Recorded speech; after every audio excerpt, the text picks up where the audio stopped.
ګولۍ کې ټیکې ټي وي خپرونه د غزل کور خپرونه کې نن موږ راغلي یو د ریپنوس سیمې یو ډېر ښه تکړه لیکوال نبی الله ګوهر صاحب له څنګه هغې نه موږ د هغه د ژوند په هکله او د هغه د شعر په هکله پوښتنې وکړو. نبی الله ګوهر صاحب ستړي مه شئ، په خیر راغلی او خپل ځان سره معرفي کوي. ډېره مننه ظهیر صاحب او نیکو صاحب د چینل چې موږ ته دومره ټایم راکړی او موږ د اورېدونکو سره او کتونکو سره مخامخ کړو.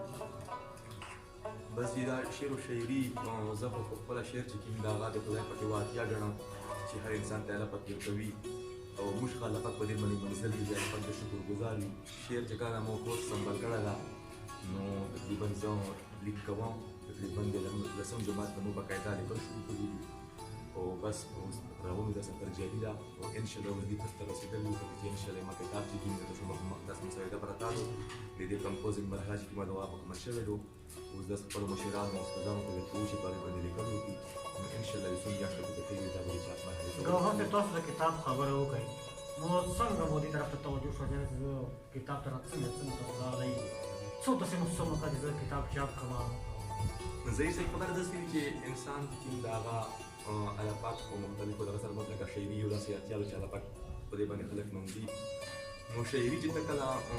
سټډي کې او مطالعه وکړې نو ته په دغه ټولو شیانو باندې پوه شې نو هغې نه یو مقصد روځي نو هغه مقصد چې کوم د مین شای مقصد وي مقصد تو په یوې نقطې باندې چې کوم د هغه هغې باندې مرکوز کړي نو هغه د هغه عملي کار وي چې ته کتاب په خپل جذبات چې کوم وي هغه ته کتابي شکل کې وولې نو د هغه د شاعرانو قلمونه پړول د هغه د دې هلې ځلې کول دې سره موږ ته د هغه تحریک میلاو شو چې الحمدلله نن موږ دا خپل کتاب چې کوم د هغه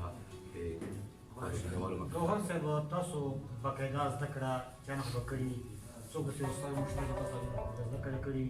استاد خو دې ما هر څوک ته ما به واسطه ښه استاد دی موږ د خپل شخصي ښه استاد دی ما په ښه استاد دا موږ مشاعرې ته لاړو مشاعرې کوو ادبي نشستونه مو کړي ډېرو ځایونو کې مو کړي دي دلته کې هم شته مشرانو زوی په ځای کې موږ سره کمی وې هلته یري دي بس هغه مو هر څوک استادان دي. او بله پوښتنه مې دا ده ګوهر صاحب تاسو خو د صادق پښتو ادبي جرګې دي او نایب صدر په توګه باندې په حیث هم کار کوئ په کوم نظر ګورئ خپلې جرګې ته؟ زموږ صادق ادبي جرګه خو ماشاءالله الحمدلله ډېره زبردست روانه تقریبا 2008 2009 خو زه دې سره وابسته یم 10-12 سال دې کې موږ ډېر پروګرامونه ډېرې مشاعرې جشن خوشحال او د صادق صاحب پریزې دغه شیونه موږ پکې ومنځلو او یقینا خلکو هغه ډېر خوښ کړو او دا د موږ فرض په جوړېدل چې موږ خپل علاقې اتلانو د هغو شاعرانو د هغه موږ وکدرو ټایم په ټایم باندې او خلکو سره یې ښه مورې.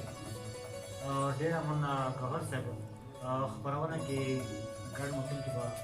ستاسو د کلام په انتظار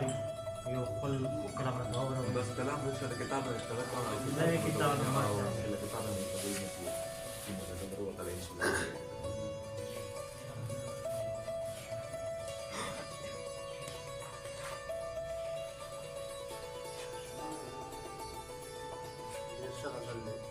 زه چې مست په لاره نه ځم زه به څه ځم زه چې مست په لاره نه ځم زه به څه ځم که مطلب دې پاره تلل وي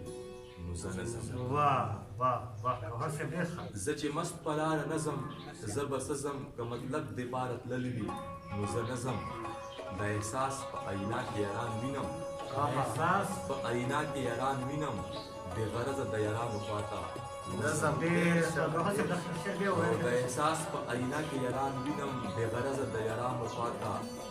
نظم او اوس د تا لمنه نیسمه زه ګورم اوس د تا لمنه نیسمه زه ګورم چې زه بل په لور یې ځم او کا او زه د ګټې توان څه پروا لرم خو چې لار د پښتو نه وي زه پرې نه ځم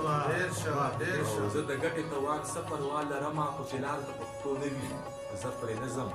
زه په هر حقیقت ته منزل پوه شوم بس د نور بس دا نوره د خدای په لاره ځم.